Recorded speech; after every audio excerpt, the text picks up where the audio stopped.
आगे ईशा का दिल ठीक दर्द और उलझन से भरा हुआ है।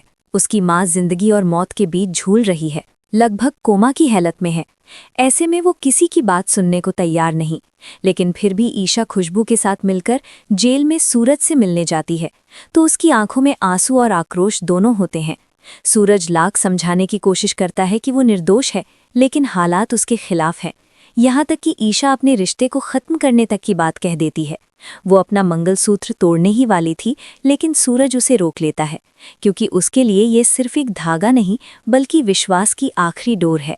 वहीं इस डोर को सूरज बचाने के लिए ईशा से 48 घंटों की मोहलत मांगी है, सिर्फ 2 दिन, जिनमें सूरज खुद को बेगुनाह साबित करना चाहता है। ये पहली बार है जब किसी सीरियल में बहू नहीं बल्कि पति अपने बेगुनाही के लिए समय मांग रहा है। लेकिन दोस्तों, मगर ईशा के दिल में कहीं ना कहीं अब भी विश्वास बाकी है, तभी तो उसने उसे ये मौका दिया। अगर वो पूरी तरह टूट चुकी होती तो शायद ये मोहलत कभी नहीं मिलती।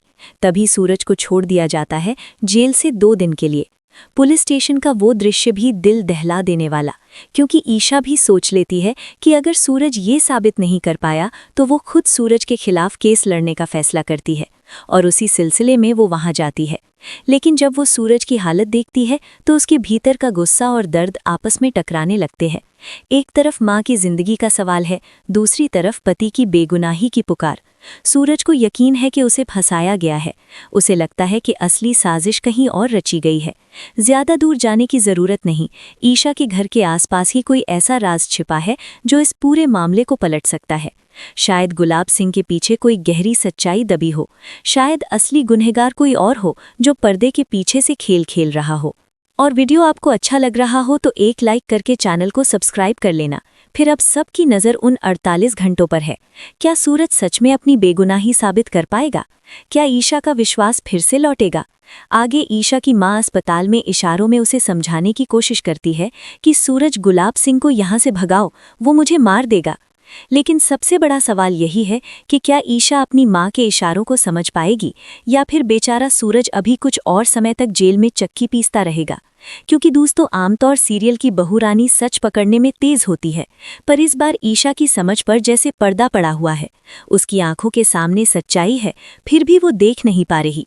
उधर अस्पताल में उसकी मां जिंदगी और मौत के बीच जूझ रही है, और ईशा भगवान से प्रार्थना करती है कि उनकी मां ठीक हो जाए। वो अपने बचपन की यादें याद करती है कि जब माँ मिलेगी तो वो उनसे ढेर सारी बातें करेगी, उनकी गोद में सिर रखकर सोएगी, आशीर्वाद लेगी। वो फूल लाकर माँ के सिरहाने रखती है, और तभी उनकी उंगलियों में हलचल होती है, जिसे देखकर ईशा, आरव और काव्या खुश हो जाते हैं। लेकिन जैसे ही माँ की नज़र गुलाब सिंह पर पड़ती है, वो घबराकर खून खून बोलने लगती है, क्योंकि ईशा की माँ को बहुत बड़ा सदमा लग गया होता है।